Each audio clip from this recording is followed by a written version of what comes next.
Welcome to the first ever episode of Real Talk with Cam Fleury, where I get to sit down with professional drummers from around the world to help educate you on all things drums. So in this first episode, I had an awesome opportunity to sit down with my good friend Alex Cohen, who I met through Sick Drummer magazine, and we talked about all the behind the scenes stuff that normally musicians don't disclose. So the idea with this segment is that we get to learn more behind the scenes stuff with all these professional drummers, and then they can help give you some ideas for yourself to implement into your practice and your daily life struggles.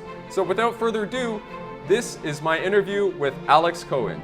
Hello everybody, and it is great to be on this channel with my good friend Cameron Fleury here, we go back years now, ever since the early days at Sick Drummer. Yeah, I'm honored to be here, man. This is really awesome. So what Alex was saying about the Sick Drummer thing is, we're actually connected through doing lesson blogs on the Sick Drummer magazine website.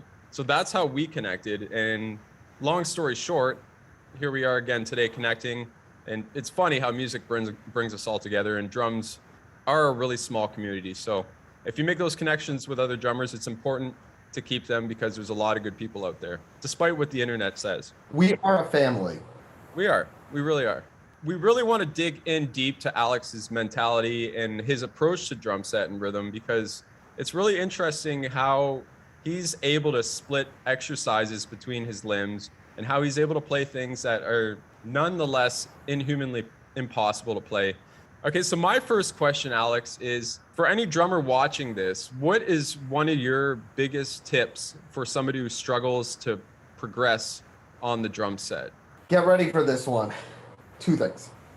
First, slow everything down and work everything out segment by segment, or I say segment because I like to think of my limbs as segmented, one as sort of overlapping, kind of like a four-way voicing in a chord, or that's kind of stacking melodic voicings, but at the same time, slowing things down so that you can focus on where the notes connect, your body mechanics, and then just kind of the flow of the rhythm and how you feel each part of the phrase.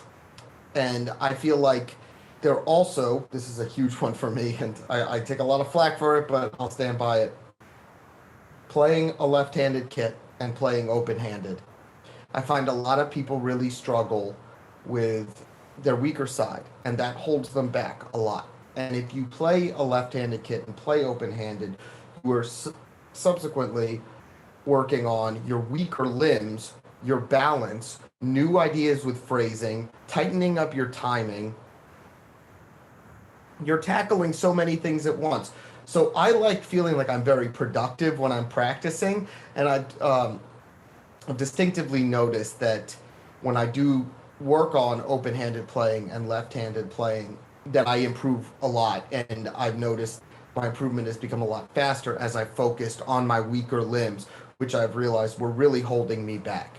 So, in the words of the great Joe Morello, you're only as good as your weakest limb, and I really believe he was right with that. So that's interesting because it's a very powerful statement, and obviously that's funny because if you don't know who Joe Morello is, he wrote this book.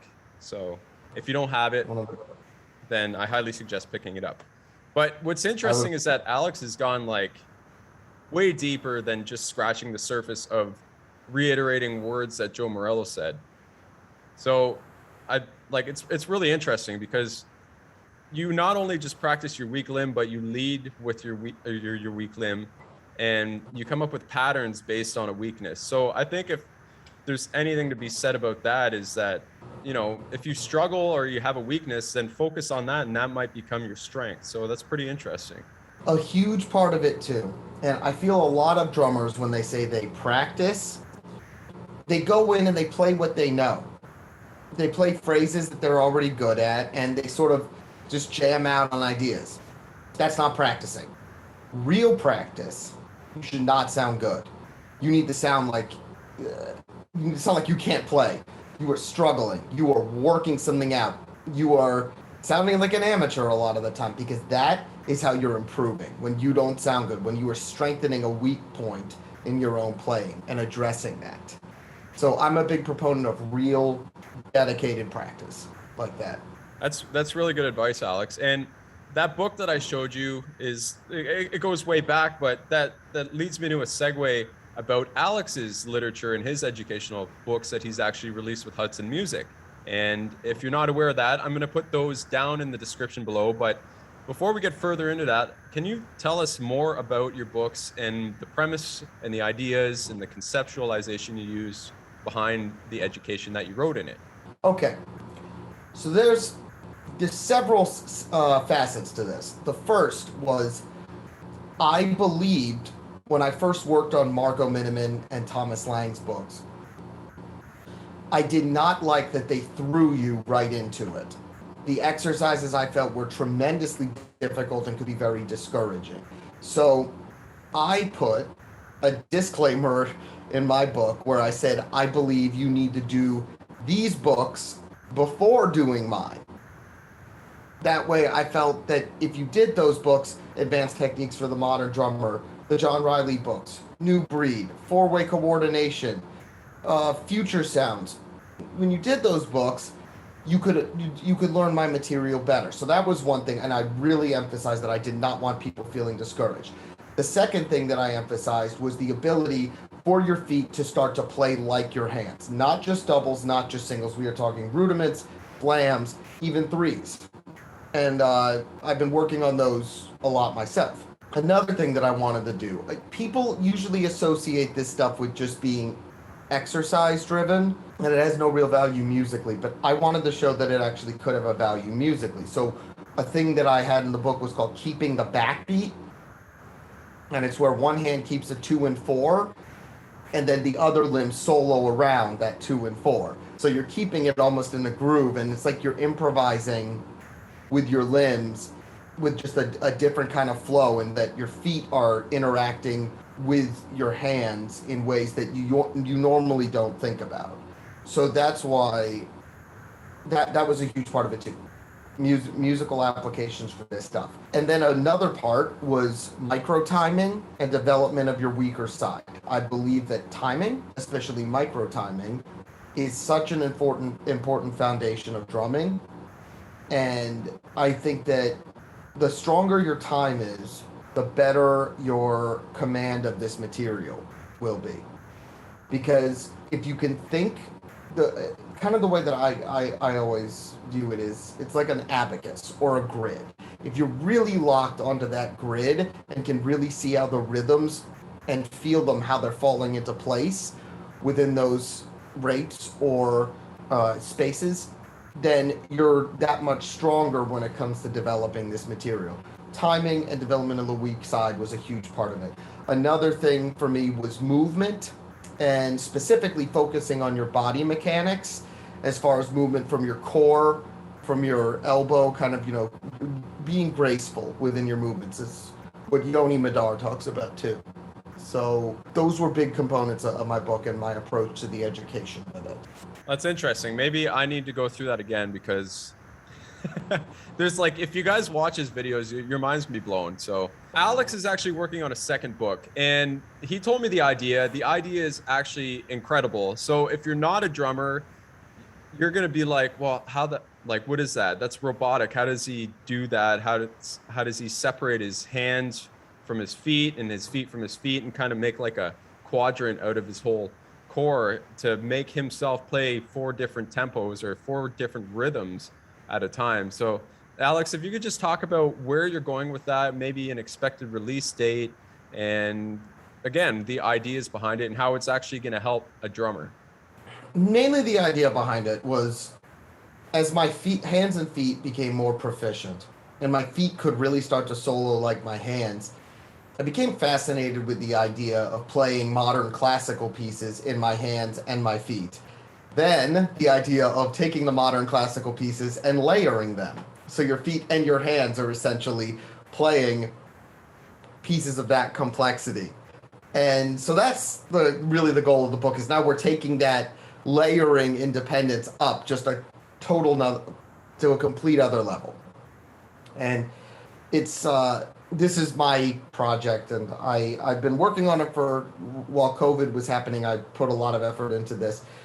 feel like it's finally falling into place. I would like to, Ramon Montagnier, myself, and Yoni Madar have all been teaching together. So I would like to collaborate with them on a release with this stuff. I think that would be amazing. So I don't have a release date necessarily ready because I'd like to speak to them about it first. Right. And see what our plans are together, because I love working with those guys and I have the utmost respect for them as players. So I'd like to think about a release date hopefully for next year, but it really depends, and it really depends on what Yoni and Ramon and I decide to pursue as the world begins to open up a little more again. Right. If you guys aren't aware of those drummers, I'm not really familiar with Ramon's work, but Yoni Madar, he's the guy who could just he plays a Star Wars theme song or the melody on, I don't know how he does it, what he does, but it's it's insane. So that's the kind of level of drumming you can expect from Alex and those cats, man. Cause they're not like necessarily jazz bow guys, but they're pushing the envelope of drumming and rhythm in its entirety. Like a lot of guys were doing it before, but these guys are taking it a step further. So it's really interesting to have this conversation and for you guys to learn more about Alex and what he does. So with that in mind, we were talking about musical application as well. And I wanted to lead that into what do you do musically? Do you have any bands? Could you tell us more about that? For sure. I'm primarily a freelancer, so I don't really have any bands right now besides my friend's band, Latalis, because he helps me edit my videos and my books or my writing and stuff. So I play in his band. His name's Jake. So that's the only band I'm really a part of. Besides that, I'm just strictly a freelancer. I kind of grew out of the drama in my mid-20s, and that period of my life's over. Yeah, that's fair.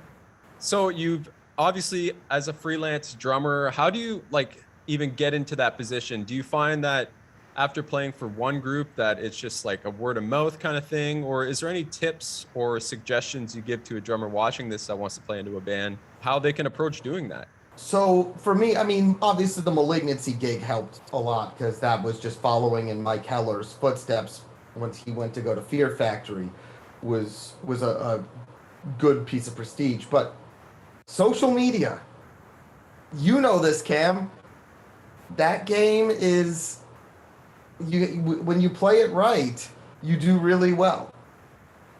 Yeah, it's a free tool, and everybody's got a phone. So if you're playing drums and you want to get into a band, what Alex is saying is put yourself out there, because Alex has been putting out content like what he calls his bootleg content, but I don't think it's bootleg at all. It gets the point across, the guy can play. So if you see that, it doesn't matter about the quality, it's about his musicianship. So I think you need to get past that barrier too, right? You don't need all the fancy stuff. It's nice to have nice things, and I might be a little bit of a hypocrite here, but I have nice things and I like nice things, but you got to be able to play too, and people got to know that. So social media is where it's at. I find social media is, look, this, Cam, one video goes viral, you get more publicity than a PR agency could get you in a year. That's true. I just tried to put out as much content as I could. Basically, I just threw stuff against a wall and wanted to see if something stuck. Yeah. And if people liked something. And eventually it just seemed like more people heard it. But really, the book with Hudson came, I'm not kidding you, from a chance Facebook message that I sent to Rob Wallace. So how did that transpire? You're just one night, you're like, you know what? If I don't ask, I won't get. And you just reached out to him? So do you remember those videos Tobias Ralph and I did? Which when ones? we were doing those years ago? All of them. Remember not the Murder Hands ones, the ones where we would just shed together? Oh, yeah. Yep. Rob liked a couple of my videos, and I messaged him because he liked them, and I explained that I was a fan of his and everything he's done with Hudson, and I grew up on those DVDs, and I loved what he's done for the industry. And I messaged, I just said, if he ever wanted me to write a book for him, I would love that. And he said, yeah, I would be interested. That's incredible. See, it's there's kind of this stigma that goes with it, right? Whereas before social media or any of those platforms, you really had to be in that inner circle to break through and get publishing deals and all that stuff and licensing for DVDs. But now if somebody sees your post that is in charge of all that, sees it, he likes it, and you reach out and message him, you end up writing a book with him. How sweet is that? Exactly. So that's why I say social media, for all the damage it's done, it's your friend in other ways. It's a double-edged sword, and you got to be careful too, right? Because it's a very transparent platform. And Absolutely. well, as of this recording today, Facebook and Instagram were down for the better part of the day.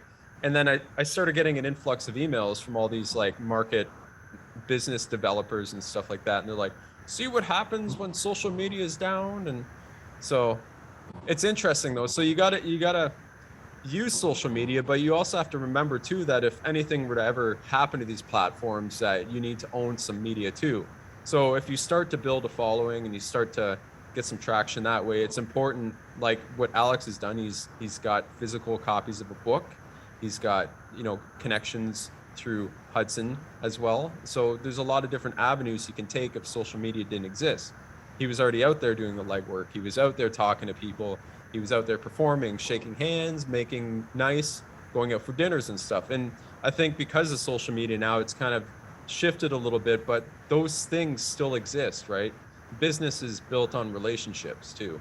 So just another thing to add.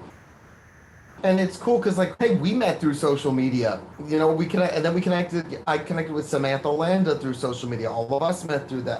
It's like I met some of my closest friends through social media. That's the thing. It's just really cool that it played out that way.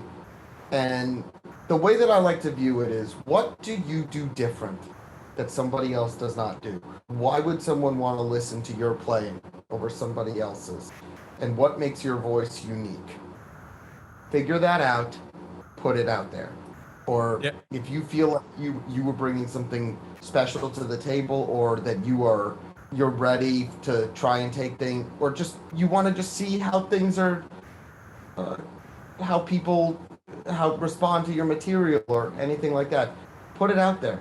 And that to me is just I just thought I was doing something a little bit different than the next guy, and I put it out there. And 7 years later, it's hard to believe that 7 years 7 years later, here we are.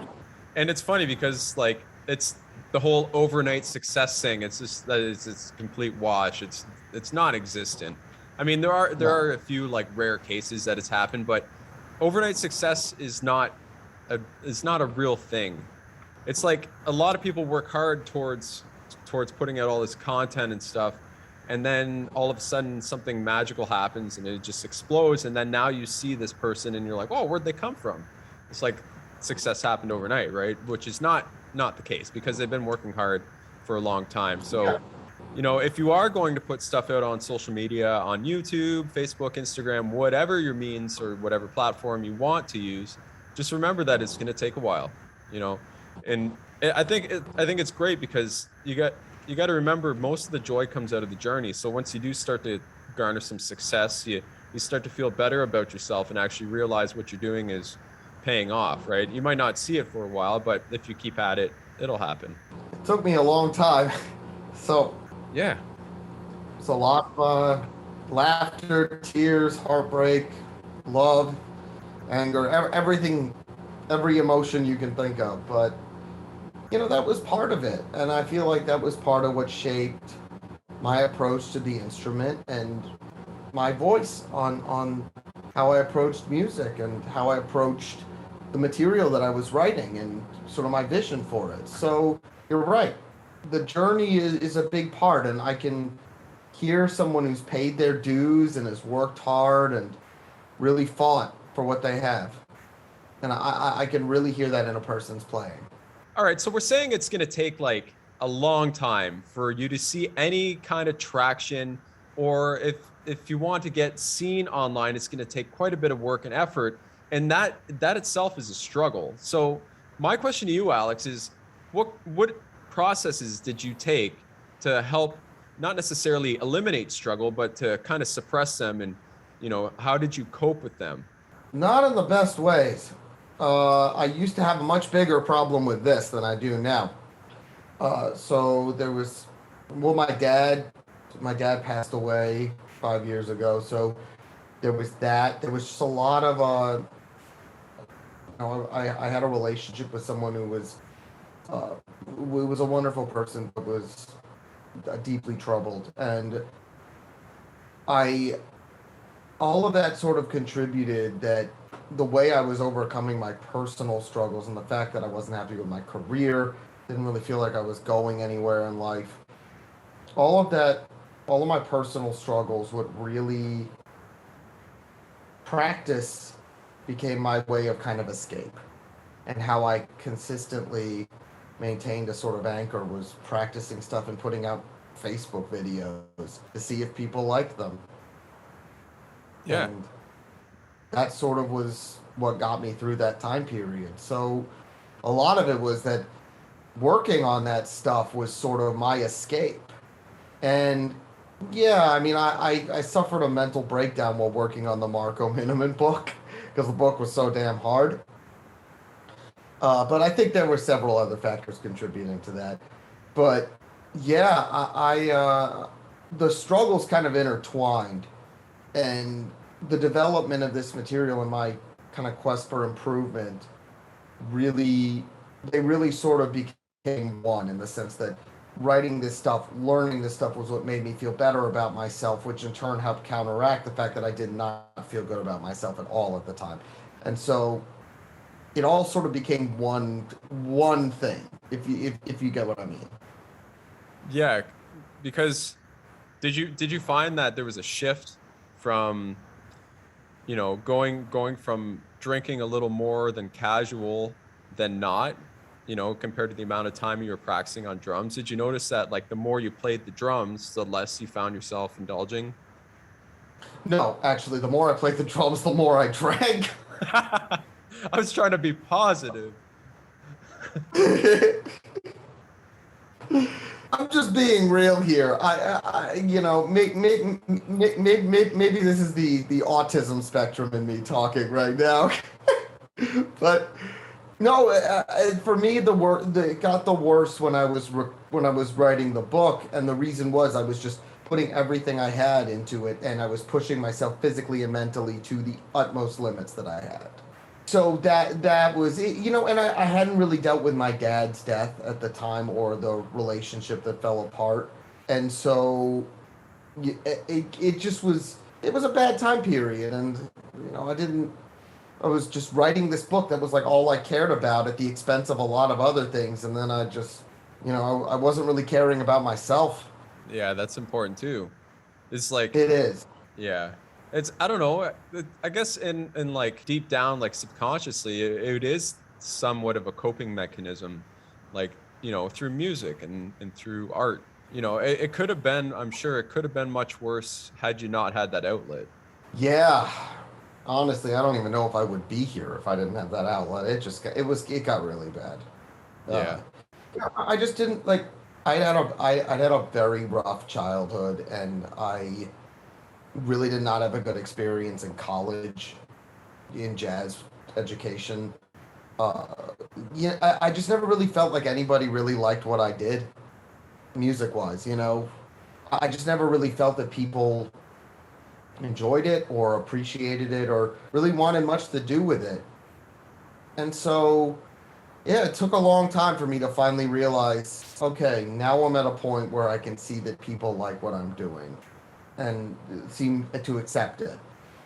Right. And as I've been coming to terms with my experience with jazz education, and a woman named Sherry Maracle, who's a really great jazz drummer, she has been really helpful in changing my attitude towards jazz educators and just jazz education in general, because she's so cool and so open-minded and has been nothing but supportive of what I'm doing, even though it may not be traditional jazz per se, but she's been nothing but supportive, and it's just really cool to see that. And I feel like that's sort of helping me get over what happened where jazz educate, I mean, man, they treated me like crap, because I wore a metal shirt and I wasn't your standard jazz kid. So, yeah, it was just kind of everything came to a head, but everything came to a head in that time period, and I just said I'm gonna do something good with this. I don't care.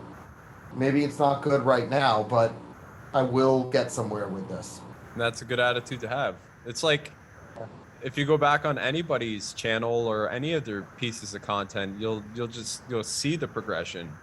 And like even life altering events like that, I've had a few actually in the last 5 years too that really changed the course of my outlook on life. So Alex, where can they find you online? Where are you most active? Where can they reach you? Where can they buy your books? Where can they help support you in your musical adventure? Well, so I'll send. I assume I'll have the links posted there, so you could mostly find me Facebook, Instagram, and YouTube. Although YouTube, I've got to get better with it. I just kind of put videos up whenever I make them. It's sort of similar to Facebook and Instagram. I'm just always kind of trying to put stuff up and just keep active there. So you can absolutely find me there. I have my artist page, my personal page on Facebook, my artist page on Instagram, and then my YouTube channel. And yeah, you can absolutely find me there. I'm trying to regularly upload content and keep active on those. So yeah, I'm absolutely there, and that's you can reach me there for lessons, advice. If you want to pick up a copy of the book, anything. I try to be very prompt in my responses. Also, on that note, Alex also does session work. So he's got a studio over in Jersey, across the river, I believe, and Pennsylvania, but very close. Oh, damn. So he's got a studio there, and he has a beautiful drum setup, a great sounding room, and has like everything and more that you would need for a professional drummer to record on your stuff. So if you want drums recorded, then I can link his email down below if that's okay with him. And That is. or we'll link something down below with all his links, and you can support him how you please. But just wanted to note that too. No, absolutely. That is my favorite thing to do is record, because every time I record something and I polish my playing, I listen back and I get better. So I really love doing it. Yeah, it's an art form. Like and with a person like with a mindset with a person like you, when it comes to drum recording, you're very, very like I would say you're picky, because you're really like you're really certain about your playing, and you really don't want your playing to be misinterpreted, right? So I know you're really particular. That's the word I'm looking for. Particular. Yeah.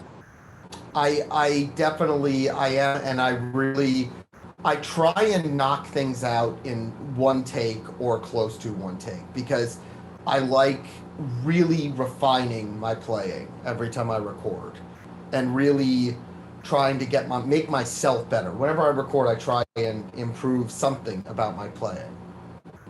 That's good. You get the whole vibe too for the whole track. So Exactly. again, he's got a new book coming out with Hudson, I believe. Again, Hudson Music.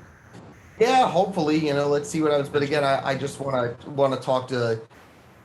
I still need to talk to Rob about it, because I know Hudson has a large backlog now, and I love working with Yoni and Ramon, so I'd love to see if we could all do something together. Okay, so maybe I'll just say this. All right, so if you want to get Alex's first book, you can find it at the link below. If you want to get his second book and you don't know where to get it, you will know where to get it when you follow him on social media, so he can update you with what he's currently working on.